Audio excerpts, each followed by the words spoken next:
नमस्कार। आज 31 अगस्त है और अफगान से वापसी का अमेरिका का आज अंतिम दिन। बहुत ऐतिहासिक दिन माना जाना चाहिए, लेकिन इस ऐतिहासिक दिन के पीछे इतनी भूलें हुई हैं कि समझ में नहीं आता कि इसे ऐतिहासिक कहें या परंपरागत। इतना बड़ा भूल दिवस होगा ये।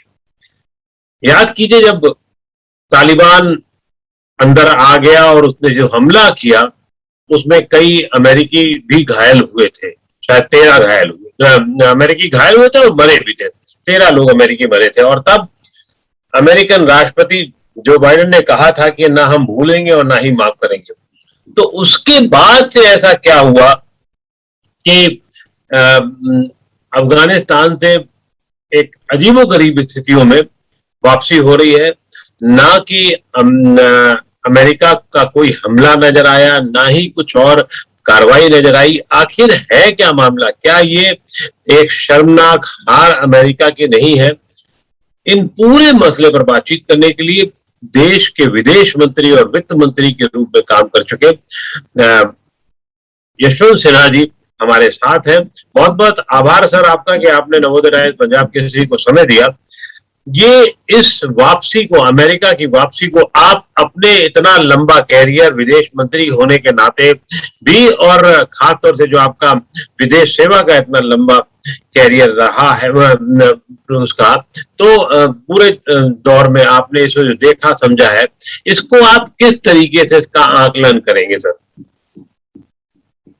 धन्यवाद अकु जी। आपके कार्यक्रम में जुड़ने से हमको बहुत खुशी हो रही है और सारे दर्शकों को भी नमस्कार।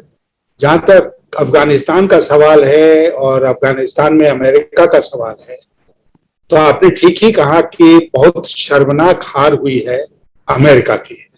20 साल तक अमेरिका वहां लगा रहा और जब उसने छोड़ा तो वहां पर इतने केओस में अफगानिस्तान को छोड़ा, इतनी सारी जानें गई और अफगानिस्तान के लोगों को उसने भगवान भरोसे छोड़ दिया।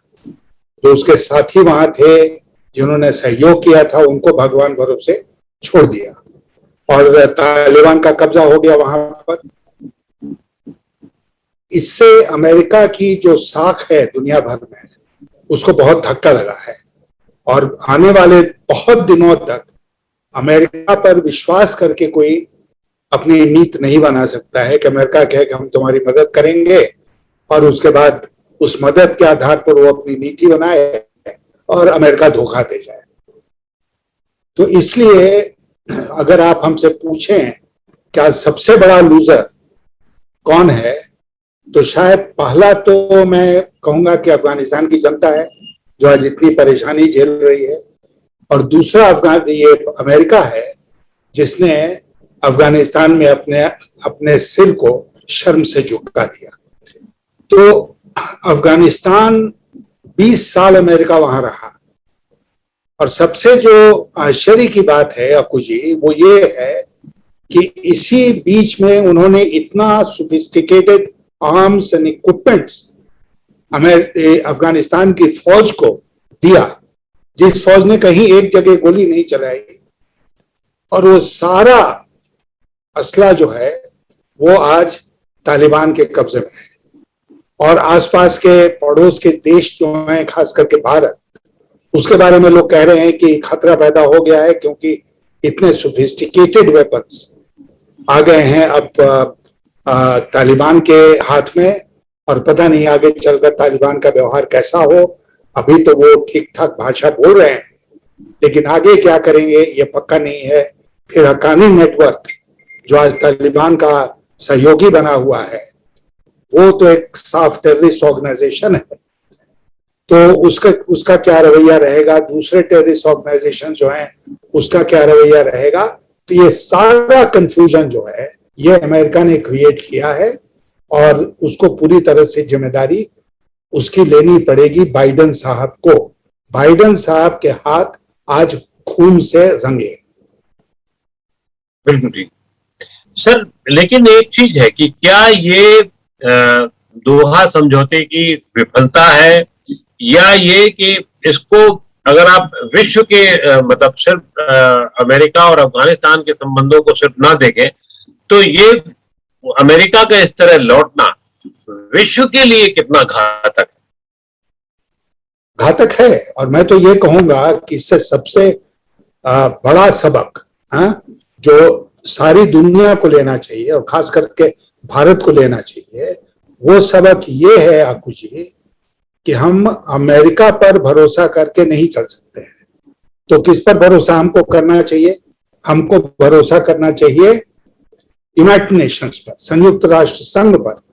संयुक्त राष्ट्र संघ का हाल के दिनों में आप जानते हैं कि बहुत डिवैल्यूएशन हुआ है, उसकी साख गिरी है, क्योंकि अमेरिका ने इराक से लेकर अफगानिस्तान तक या सीरिया तक कहीं पर भी कोई अगर हस्तक्षेप किया तो उसने कहा कि हमें कोएलिशन ऑफ द विलिंग बनाना। एक नया इजाद किया उन्होंने, कोएलिशन ऑफ द विलिंग। और कोएलिशन ऑफ द विलिंग को लेकर वो कूद पड़े मैदान में। यूनाइटेड नेशंस और यूनाइटेड नेशंस की सुरक्षा परिषद, इसकी कोई भूमिका नहीं रही।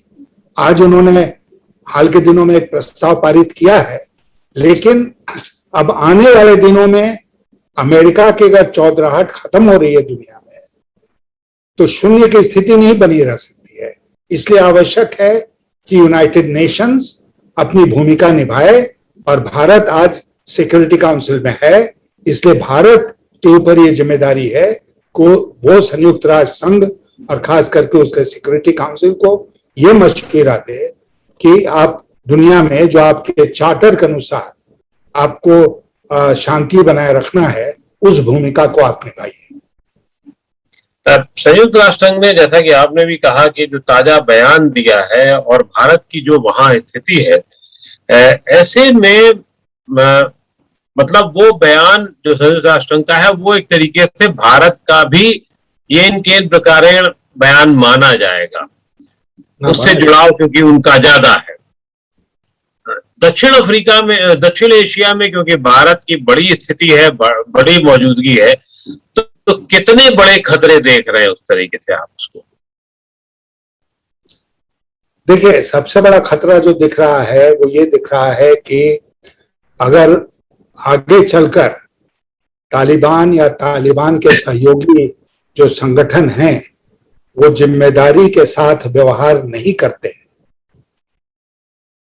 तो ये जितना इक्विपमेंट है, आर्म्स है, असला है, ये टेररिस्ट के हाथों में जा सकता है और उनके माध्यम से कश्मीर में इसका वो लोग या भारत में अन्य कहीं उसका उपयोग कर सकते हैं। भारत के लिए आवश्यक रूप से ये खतरा बना हुआ है। तो भारत को अपने को सुरक्षित रखने के लिए जो उपाय करने चाहिए वो उपाय भारत सरकार को करने चाहिए, उसमें कहीं कोई कोताही नहीं बरतनी चाहिए। कुछ भी करना पड़े वो करना होगा, चौकन्ना रहना होगा अपने बॉर्डर्स पर, कि ताकि इसमें से कोई भी सामान भारत में और खास करके कश्मीर में नहीं पहुंचे और कश्मीर में दहशतगर्दी को कोई भी प्रश्रय नहीं मिले। अभी अफगानिस्तान में जो फोटोएं आ रही हैं, जो बाकी खबरें आ रही हैं, जिसमें जिस तरीके से अमेरिका अपने हेलीकॉप्टर, जहाज, आर्म्स एंड एम्युनिशन छोड़ के जा रहा है, कहने के लिए तो भला ही अमेरिकन फोर्सेस ने उनको तोड़-फोड़ दिया है, क्षतिग्रस्त कर दिया है, लेकिन क्या ऐसा आपको लगता है कि वो मतलब क्षतिग्रस्त होने के बाद सचमुच क्षतिग्रस्त हो गए, या सिर्फ एक अमेरिका की जो कार्रवाई उन्हें क्षतिग्रस्त करने की है बहुत नाम मात्र की, उसका फिर मरम्मत करके और खासतौर से जब पाकिस्तान उसके साथ में है तो उसका इस्तेमाल हो सकता है? आपको क्या आशंका नजर आती है? बिल्कुल आप ठीक कह रहे हैं कि इसको जितना भी वो क्षतिग्रस्त करें, रिपेयर तो हो ही सकता है, उसकी मरम्मत की जा सकती है। और जैसा किसी ने कहा कि पहली बार तालिबान के पास एक एयरफोर्स होगा। एयरफोर्स कैसे होगा? क्योंकि अमेरिका के लोग हवाई जहाज छोड़ के चले गए, तो बाकी माल अस्बाब जो उनको मिला है उसके साथ साथ उनको हवाई जहाज भी मिले जो जिसका उपयोग वो एयरफोर्स के रूप में कर सकते हैं। तो जैसा मैंने आपसे कहा, अब एयरफोर्स के जो एयरक्राफ्ट थे अमेरिकन एयरफोर्स के, उसको आसानी के साथ उड़ाकर वो कहीं और ले जा सकते थे, पाकिस्तान ला सकते थे, वो ईरान नहीं भी ले जा सकते थे, तो अन्यत्र कहीं ले जा सकते थे। प्लेन उड़ाने में तो कोई दिक्कत नहीं थी, उनको काफी टाइम था। ट्रंप साहब ने तो मार्च 2020 में ही तालिबान के साथ समझौता कर लिया था, जिसके अंतर्गत ये सब विड्रॉल हुआ है। तो समय बहुत था अमेरिका के पास, लेकिन अंत में आते आते ऐसा लगा जैसे कि अमेरिका ने इसकी कोई तैयारी नहीं की थी और तालिबान का कब्जा उनके लिए आश्चर्य के रूप में आया और वो सब जहां का तहां छोड़कर भागे वहां से। सर ये ये नहीं कैसे, जो आपने जो आशंका जाहिर की है वो निश्चित रूप से बड़ी अजीब, मतलब सही लगती है और बड़ा हम सबको बड़ा अजीबोगरीब लगता है कि आप जहाज भी वहीं छोड़ जा रहे हैं उस धरती पर। ऐसा क्या है कि अगल बगल के देशों में नहीं रख सकते थे, या वापस अमेरिका नहीं ले जा सकते थे, या कहीं पे भी कर सकते थे उसको? लेकिन ये कहीं कोई, ये सिर्फ नीति में गड़बड़ी है या इसमें भी कोई आशंका आप देख रहे हैं, कहीं मेलजोल देख रहे हैं, कहीं कोई भविष्य की रणनीति देख रहे हैं? ऐसा कुछ नजर आ रहा है, संदेह ऐसा कुछ नजर आ रहा है आपको? मैं रूल आउट इसको नहीं करूंगा, लेकिन फिलहाल के लिए मैं यही कहूंगा कि ये अमेरिका की एक भारी गलती के रूप में दिख रहा है और उनको काफी समय था ये सब वहां से हटाने के लिए, लेकिन ऐसा उन्होंने नहीं किया। और मैं केवल उसकी बात नहीं कर रहा हूं जो असला, जो आर्म्स एंड इक्विपमेंट उन्होंने अफगानिस्तान की आर्मी को दिया था, उनके पास जो आर्म्स एंड एम्युनिशन और ये थे, हवाई जहाज तो उनके थे, उसको इस तरह छोड़ के चले आने का क्या मतलब है? तो हमारी समझ के बिल्कुल परे है अमेरिका का ये एक्शन। जी, क्योंकि जहाज छोड़ने के बाद और आज अभी कुछ देर पहले प्रधानमंत्री की अध्यक्षता में एक बैठक भी हुई है जिसमें विदेश मंत्रालय के अफसर भी शामिल हुए, और उसमें प्रधानमंत्री ने बहुत स्पष्ट कहा है कि अफगान का इस्तेमाल भारत के खिलाफ ना हो। एनएसए भी उस बैठक में थे। तो क्या मतलब इस बात को एक नीति के तौर पर लिया जाना चाहिए या किस तरीके से देखा जाना चाहिए? क्योंकि आशंकाएं तो बहुत सारी, जैसा कि आपने भी जो आशंकाएं जताई हैं, खास तौर से वहां जो आर्म्स एम्युनिशन है, एयरफोर्स जो आप तथाकथित एयरफोर्स अब अफगानिस्तान की अपनी हो गई है, उसके इस्तेमाल को लेकर के।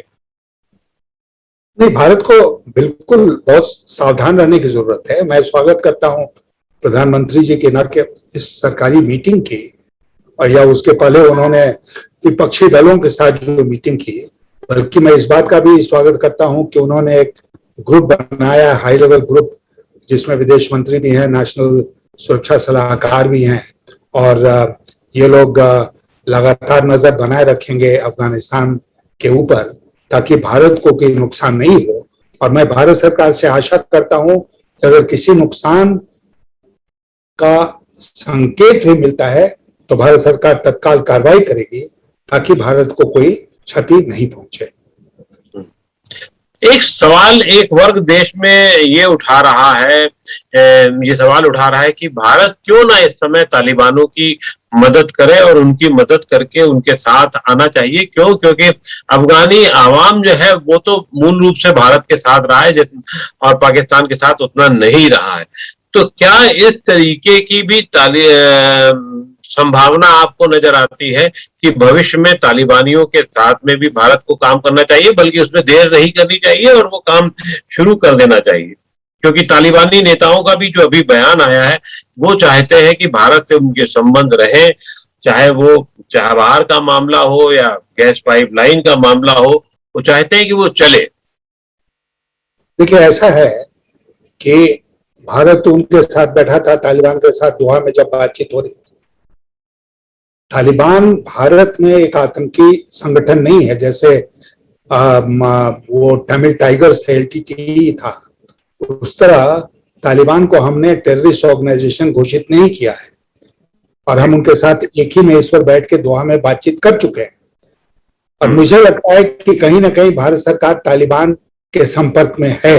बहुत सारी चीजें डिप्लोमेसी में और विदेश नीति में घोषित करके नहीं की जाती हैं, तो अघोषित रूप से कहीं ना कहीं भारत की सरकार तालिबान के संपर्क में जरूर होगी। लेकिन मैं चाहता हूं कि तालिबान से जो भी संपर्क भारत का है उसका इस्तेमाल करके भारत को कुछ आश्वासन तालिबान के साथ से लेना चाहिए, और वो केवल भारत के संदर्भ में नहीं हो। आपने कहा अफगानिस्तान के आवाम, वहां की जो जनता है उसका बहुत प्यार है भारत के लिए, और वो तो मैंने स्वयं अनुभव किया था जब मैं विदेश मंत्री के रूप में अफगानिस्तान गया था। तो इसलिए हम लोगों का तो एक जिसको कहते हैं सिविलाइजेशनल, संस्कृति और सभ्यता का हमारा ताल्लुक रहा है अफगानिस्तान के लोगों के साथ, इसलिए भारत का इंटरेस्ट है कि हम उस ताल्लुक को बनाए रखें। तो इसके लिए लेकिन 2-3 चीजें भारत सरकार को बिल्कुल तालिबान को स्पष्ट करनी पड़ेगी, चाहे वो सार्वजनिक रूप से करें या प्राइवेटली करें। नंबर 1 कि हम यूनाइटेड नेशन चार्टर में विश्वास करते हैं, हम यूएन के सदस्य हैं, हम कॉमनवेल्थ के सदस्य हैं, हालांकि अफगानिस्तान उसका सदस्य नहीं है। हम सार्क के सदस्य हैं, सार्क में अफगानिस्तान भी है। ये जितने हैं संगठन, ये बराबर डेमोक्रेसी को, प्रजातंत्र को बहुत एक बड़ा वैल्यू मानते हैं, मूल्य मानते हैं, और देशों में प्रजातंत्र लागू हो इसके लिए कोशिश करने की सलाह सबको देते हैं। तो भारत को तालिबान से कहना चाहिए कि भाई ठीक है, आप शासन में आ गए, लेकिन आप एक डेमोक्रेटिक गवर्नमेंट बनाने के लिए जो चुनाव कराना है उसके बारे में अपनी नीति स्पष्ट कीजिए। 6 महीने में चुनाव होगा, साल भर के भीतर चुनाव होगा, एक तो ये करिए। नंबर 2, तालिबान को कहना चाहिए भारत को कि आप महिलाओं का उत्पीड़न नहीं करेंगे। जेंडर इक्वालिटी, आज दुनिया बहुत आगे बढ़ गई है और कोई भी दकियानूसी के रास्ते पर आज के दिन किसी को चलने की इजाजत नहीं मिलनी चाहिए जो महिलाओं को परेशान करे। तो विमेन्स राइट, जेंडर इक्वालिटी, ये सिद्धांत जो है वहां लागू हो। तीसरा, ह्यूमन राइट्स वहां पर लागू हो, जिसमें कि अनावश्यक रूप से रूल ऑफ लॉ के खिलाफ काम नहीं हो, रूल ऑफ लॉ के मुताबिक वहां पर काम हो। और जैसा मैंने आपसे कहा, आगे चलकर क्या आप कब चुनाव कराएंगे, ये कैसे होगा, इसके बारे में कहीं ना कहीं सफाई आनी चाहिए। आपने बहुत स्पष्ट तरीके से बताया कि भारत को तालिबान के साथ संबंध रखने में और क्या उनके सामने शर्तें रखनी चाहिए, किस तरीके से बातचीत को आगे ले जाना चाहिए, ये बहुत आपने स्पष्ट तरीके से किया। क्या आपको लगता है, क्योंकि पिछले 3-1 महीने में जिस तरीके से अफगानिस्तान में गतिविधियां हुई, भारत सरकार की जो रूपरेखा रही, एक्टिविटी रही, वो उसमें कुछ और तेजी होनी चाहिए, आगे कुछ और भी सतर्कता बरती रहनी चाहिए, या पीछे जो काम किया गया उसमें कोई करेक्शन और होने चाहिए थे या आगे और किए जाने हैं? देखिए, एक तो हमें सारा, जिसको कहते हैं all eggs in one basket, उस नीति पर नहीं चलनी चाहिए कि हम अमेरिका पर विश्वास करके चल रहे हैं, अमेरिका जो कर रहा है ठीक कर रहा है। नहीं, हमें अपनी पॉलिसी बनानी चाहिए, और अगर उसमें फर्क भी है अमेरिका की पॉलिसी से तो कोई उसकी चिंता हमें नहीं करनी चाहिए। नंबर 2, हमारा जो एसेट है अफगानिस्तान में, आकू जी, 2 हमारे पास बहुत बड़े बड़े एसेट है। नंबर 1 कि आवाम में अफगानिस्तान के भारत के लिए बहुत इज्जत है। नंबर 2 कि हमने अफगानिस्तान के विकास के लिए पिछले 20 सालों में बहुत काम किया है। मैं स्वयं ही जब विदेश मंत्री था तो मैं हेरात गया था, और वहां पर लोकल गवर्नर थे इस्माइल खान। उनसे भी जब मैंने पूछा कि भारत आपके लिए क्या कर सकता है, तो उन्होंने कहा हमारा सलमा डैम है वो बनवा दीजिए, और तुरंत भारत लौटकर हम लोगों ने उस पर काम शुरू कर दिया। सलमा डैम आज बन गया और प्रधानमंत्री जी गए थे उसका उद्घाटन करने के लिए। उसी प्रकार अफगानिस्तान की पार्लियामेंट, जिस बिल्डिंग का निर्माण भारत ने किया, मैंने ही उसकी शुरुआत कराई थी। उसके बाद कृषि के क्षेत्र में हमने बहुत उनका साथ दिया है, हमने ट्रांसपोर्टेशन के क्षेत्र में उनका बहुत साथ दिया है। तो हर तरह से अफगानिस्तान के लोगों की मदद करने के लिए भारत ने बराबर प्रयास किया है। तो ये हमारा दूसरा बहुत बड़ा एसेट है अफगानिस्तान में। सब लोग जानते हैं, तालिबान के लोगों ने भी कहा कि वो अप्रिशिएट करते हैं भारत का अफगानिस्तान के विकास में जो योगदान रहा है। तो इसलिए हमको ये कंटिन्यू कर, आज अफगानिस्तान एक घोर आर्थिक संकट से गुजर रहा है। मैंने कहा तालिबान से बातचीत करके अगर उनसे हमको आश्वासन मिलता है ये 4-5 चीजें जो हमने कही, तो हमको आगे आके अफगानिस्तान के लोगों की मदद करनी चाहिए। इस समय जो संकट झेल रहे हैं उस संकट से उबारने का प्रयास करना चाहिए। इससे हमारा गुडविल वहां पर और बढ़ेगा। जी, आपने जैसा कि अभी हम लोग बातचीत जब कर रहे हैं तो उसमें ये हुआ कि अमेरिका की जो स्थिति हुई बहुत कमजोर हुई और अमेरिका पे भरोसा करना अब आसान नहीं रहेगा। ऐसे में क्या विश्व के सामने नए केंद्र का भी उदय होने की आशंका है? क्योंकि अमेरिका जब उसकी शर्मनाक स्थितियों में वापसी हुई है, अमेरिका में खुद उसके देशवासी उसको उसकी थू-थू कर रहे हैं, तो क्या अब क्योंकि खास तौर से जिस तरीके से अफगानिस्तान की सीमा है, चीन है, रूस है वगैरह देशों की निगाह है, तो क्या विश्व में कोई और केंद्र भी उभरने की आपको संभावना दिखती है? मुझे नहीं लगता है कि जिस तरह केंद्र में अमेरिका था पिछले दशकों में, उस तरह केंद्र में कोई और देश आ सकता है, मैं नहीं समझता। और इसलिए मैं जोर देकर बार बार आपसे कह रहा हूं कि ये जो शून्य पैदा हुआ है इसकी भरपाई संयुक्त राष्ट्र संघ को करनी चाहिए और भारत को इसमें भूमिका निभानी चाहिए, अग्रणी भूमिका, कि संयुक्त राष्ट्र संघ जिसकी भूमिका गौण हो गई उस भूमिका को और केंद्र में लाया जाए और आने वाले दिनों में न केवल अफगानिस्तान में बल्कि पूरे विश्व में यूनाइटेड नेशंस अपनी भूमिका निभाए। और जहां तक अफगानिस्तान का सवाल है, मैंने आपसे कहा कि अफगानिस्तान में भारत को अपनी भूमिका निभानी चाहिए और उसके लिए पूरा स्कोप है आज के दिन। क्या संयुक्त राष्ट्र की भूमिका को थोड़ा और डिटेल में बताया जा सकता है कि उसको किस लाइन पर काम करना चाहिए? और आज ये ऐसी स्थिति है कि उसकी बातें भी पूरी सभी लोग माने, ऐसी स्थिति है आज? क्या नहीं, बिल्कुल नहीं है। बिकॉज संयुक्त राष्ट्र संघ जो है कुछ वो कमजोर हुआ है। कमजोर क्यों हुआ? हाल के वर्षों में कमजोर इसलिए हुआ कि अमेरिका बन गया इंटरनेशनल पुलिसमैन। कहीं कोई दिक्कत हो गई तो अमेरिका जाएगा वहां पर, और अमेरिका के जो सहयोगी और मित्र राष्ट्र हैं वो जाएंगे वहां पर। इसलिए यूनाइटेड नेशंस की भूमिका खत्म हो गई और यूनाइटेड नेशंस की भूमिका केवल एक बची कि भाई बयान जारी कर दो, और वो भी अमेरिका के समर्थन में। आज वो परिस्थिति नहीं रही क्योंकि अमेरिका तो हार के अफगानिस्तान से भागा है। तो इसीलिए मैं जोर दे के कह रहा हूं। और दूसरी बात कि भारत आज सिक्योरिटी काउंसिल का सदस्य है, तो वहां पर भारत को यह भूमिका निभाने का पूरा स्कोप है आज के दिन। इसलिए भारत को इस पर काम करना चाहिए और ये सुनिश्चित करना चाहिए कि आने वाले दिनों में अफगानिस्तान के में शांति बहाल हो, आने वाले दिनों में अफगानिस्तान में रिकंस्ट्रक्शन का फेज शुरू हो, आने वाले दिनों में अफगानिस्तान का विकास हो।